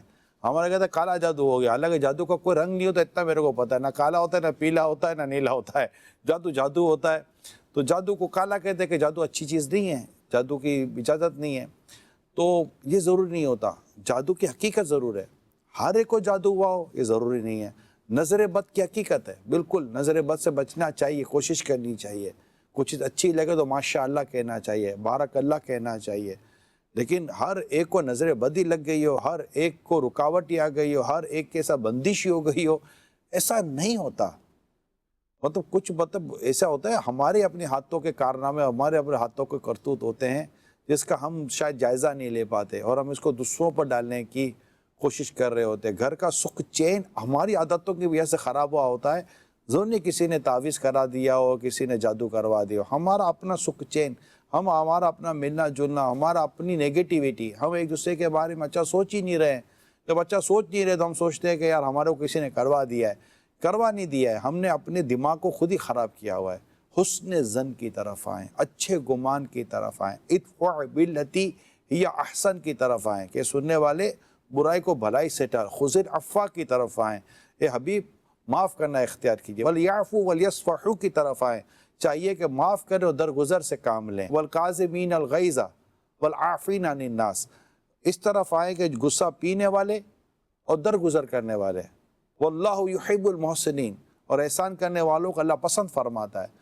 لوگوں کے ساتھ اس طرح کا انداز اختیار کریں، آپ اپنے اندر یعنی خود اچھا باہر والوں کے ساتھ عموماً یہ انداز اختیار کرتا ہے جن کے ساتھ روزانہ کی بنیادوں پر اٹھنا بیٹھنا ملنا جلنا ہوتا ہے، ان کے ساتھ کھنچاؤ ہے، اور باہر والوں کے ساتھ اپناؤ ہے، حالانکہ اپنوں کے ساتھ زیادہ اپناؤ ہونا چاہیے تھا، تو ایسا ہے نہیں۔ اب جو کچھ ہوا ہے اب تک اس کو ری وزٹ کریں، ری سٹارٹ لیں۔ ہم جو یہ پروگرام لے کر آئے ہیں، ہم گھر میں سکون چاہتے ہیں، ہم آپ کے طبیعتوں میں سکون چاہتے ہیں۔ اللہ آپ کو، مجھے، ہم سب کو پرسکون زندگی عطا کرے اور دنیا کی بھلائیں بھی نصیب ہوں، آخرت کی بھلائیں بھی نصیب ہوں۔ عبادت کریں، نیکی کریں، تہجد کی نماز پڑھیں، اشراق چاش کی نماز پڑھیں، قرآن کریم کی تلاوت کریں، باوضو رہیں، منہ ہاتھ دھوتے رہیں، صفائی کا خاص خیال رکھیں۔ صفائی مطلب سنت تنظیف جس کو ہم کہتے ہیں کہ نظافت کا خیال رکھیں، میلے کچیلے نہ رہیں، ناخن اپنے وقت پر تراشیں، اور اسلامی بھائی اپنی مونچھیں اپنی جو سنت کے مطابق ہے اس کو تراش کر رکھیں، ایک مٹھی داڑھی کے ساتھ زندگی گزاریں، اپنے سر پہ زلفیں سجائیں، تیل کا استعمال کریں، امامہ شریف کا استعمال کریں، نہائیں دھوئیں، صاف ستھرے رہیں، خوشبو کا، اچھی خوشبو کا استعمال کریں، مسواک کا استعمال کریں۔ آپ کر کے تو دیکھیں جو میں آپ کو عرض کر رہا ہوں، یہ بیماری اس طرح کی کئی چیزیں آپ کی قریب ہی نہیں آئیں گے انشاءاللہ۔ اب جو مقدر میں بعد اوقات بیماریاں ہوتی ہیں، ہوتا ہے بندہ بیمار ہو جاتا ہے، بخار بھی آ جاتا ہے، نزلہ زکام کھانسی ہو جاتا ہے، کچھ اور بھی مرض لگ جاتے ہیں، اس طرح کی چیزیں ہو جاتی ہیں۔ لیکن کیا اسلامی بھائی، کیا اسلامی بہنیں مطلب بہت زیادہ اپنے گھر کو صاف ستھرا رکھیں۔ یہ نفسیاتی مرض کے لیے ڈاکٹر صاحب صفائی کتنی امپورٹنٹ ہے اپنے اندر نفسیاتی مرض سے بچنے کے لیے۔ آپ کا کچن صاف، آپ کا باتھ روم صاف، آپ کے روم صاف، آپ کا صحن، آپ کا کامن، آپ کا بیڈ روم۔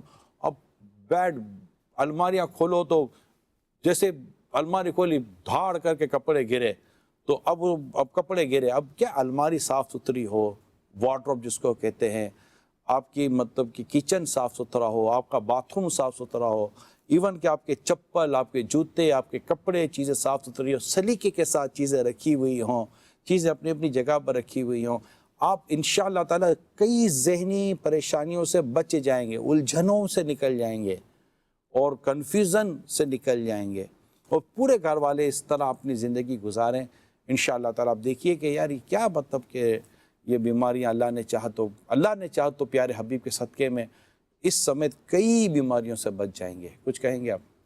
جی بالکل، گھر کا ماحول اگر ایک آرڈرلی ہوگا، دیکھیں ایک انسان کی بھی ایک نفسیات ہے نا کہ جہاں وہ بیٹھتا ہے وہ جگہ صاف ستھری ہونی چاہیے۔ تو جب صاف ستھری اور چیزیں اپنی جگہ پہ ہوں گے تو یعنی کہ خوشی محسوس کرے گا، تو واقعی۔ اور اندر بھی صاف، باہر بھی صاف۔ اب یہ پیالہ ہے، یہ پیالہ ہے، پینا تو اندر سے ہے، باہر سے تو پیے گا نہیں، اندر سے پیے گا۔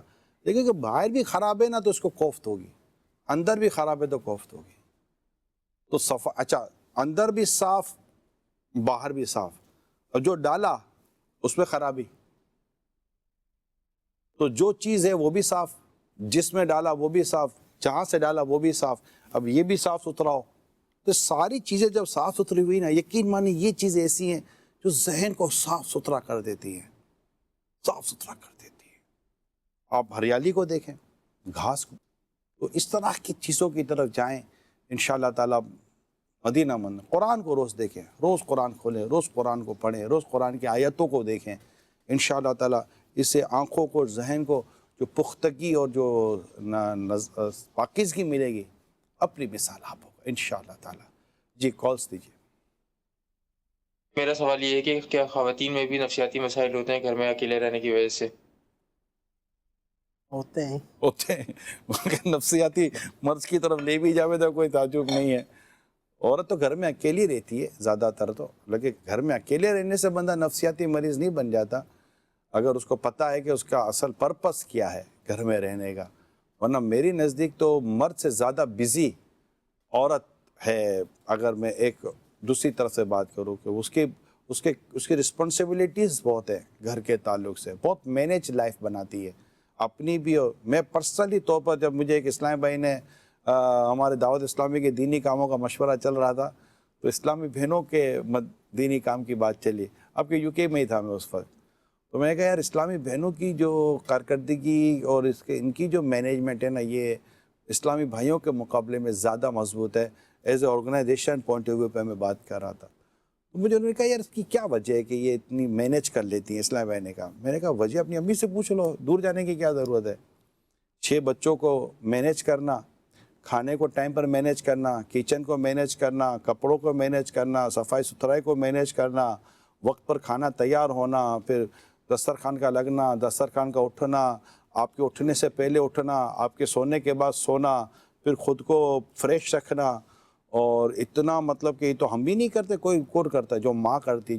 اگر بندہ ماں سے ہی نہیں سیکھ رہا تو پھر کسے سیکھے گا؟ پھر کورس کرتا رہے گا، گھر میں خود ہی اتنا بڑا ٹیچر ماں موجود ہے تو اسے سیکھے۔ کمپرومائز اور سیکریفائس کیا ہوتی ہے وہ باپ سے سیکھے، اور گھر کو کیسے مینیج کر کے ایک عورت چلتی ہے۔ میں جنرل بات کر رہا ہوں، ہر عورت ایسا کرتی ہو یہ ضروری اگرچہ نہیں ہے، لیکن جنرلی طور پر کرتی ہے کہ کمرے صاف تو وارڈروب صاف تو ڈسٹنگ اور یہ سارا چیز کرا کر اوپر آپ جیسے ہم اٹھ کے کھڑے ہو کر ہاتھ دھو کر بیٹھ جاتے ہیں تو فوراً دسترخوان اٹھ جاتا ہے، پلیٹیں دھل جاتی ہیں تو وہ صفائی ہو جاتی ہے، پھر آ کر چائے بھی ہم کو ہاتھ میں مل جاتی ہے، چائے کا کپ بھی صاف ستھرا، تھوڑی دیر ہم چائے پی کر کپ یہیں رکھ دیتے، اٹھ کر کچن میں بھی نہیں رکھتے کہ یار اپنی شان خراب ہو جائے گی، تو وہ اٹھ کر پھر اس کو کچن میں بھی رکھتی ہے اور دھو کر باقاعدہ اس کو ہینگ کر دیتی ہے کہ جناب چائے کے پیالے یہاں پر، تو جناب نمک یہاں پر ہے تو چینی یہاں پر ہے۔ جیسے میں آپ کچن میں جائیں تو آپ کو مطلب کہ 2 مہینے کے بعد بھی چینی وہیں ملے گی،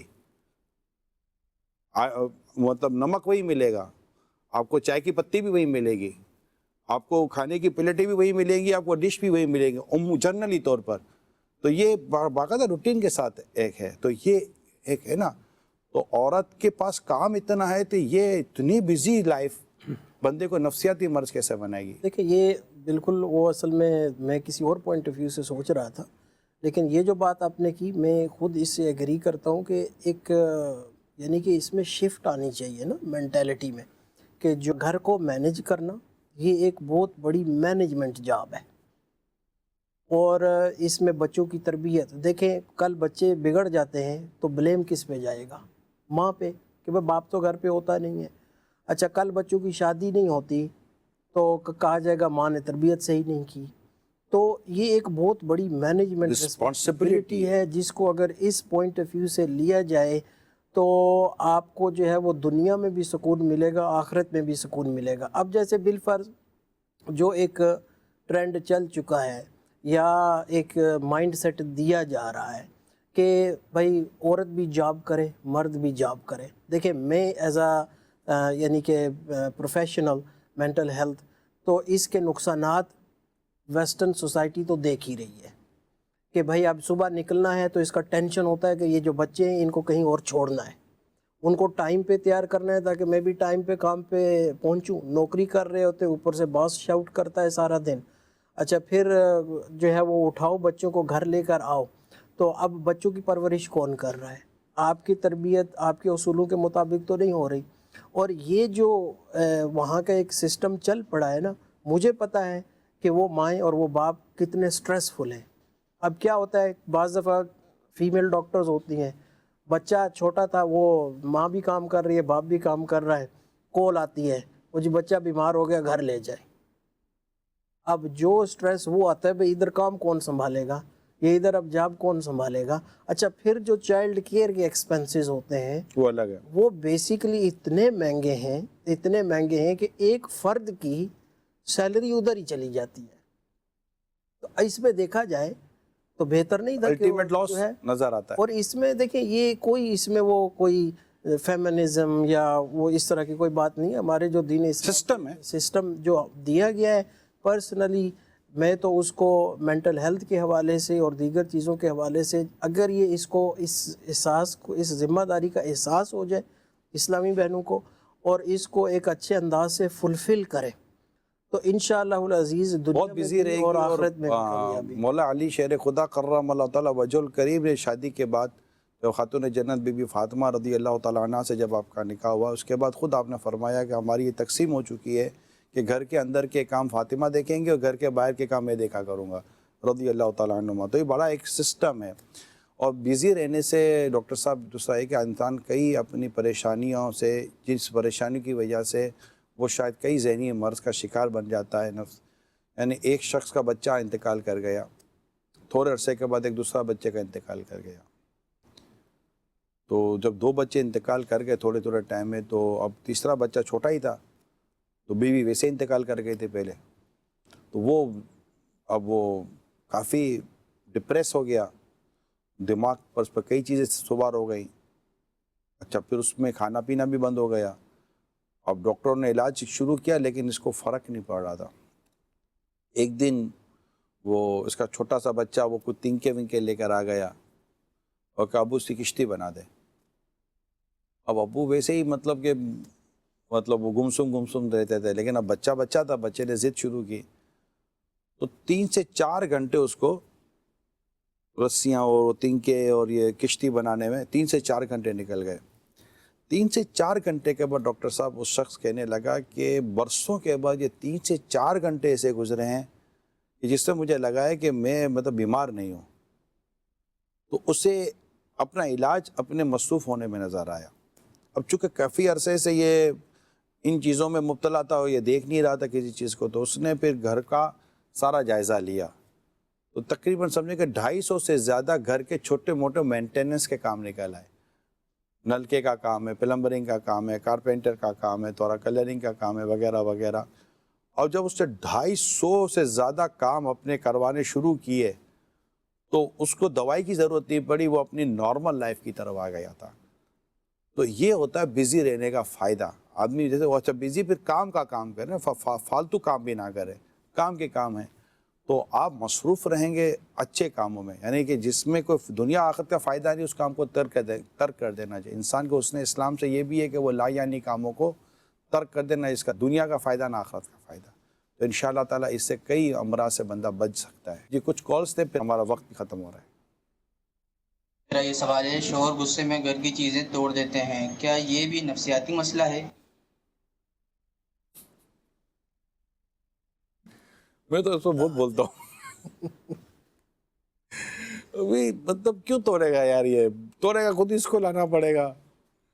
اچھا یہاں پہ یہ میں ایک عوام کی جو ہے وہ سوچ کی عکاسی کرنا چاہتا ہوں کہ جو تجربے میں ہوتا ہے کہ جو نفسیات سے ریلیٹڈ نہیں چیزیں نا یہ ان کو نفسیات کی طرف منسوب کرنے کی کوشش کرتے ہیں, اور جو اصل میں نفسیات سے ریلیٹڈ چیزیں ہیں نا ان کی طرف آگاہی نہیں ہے.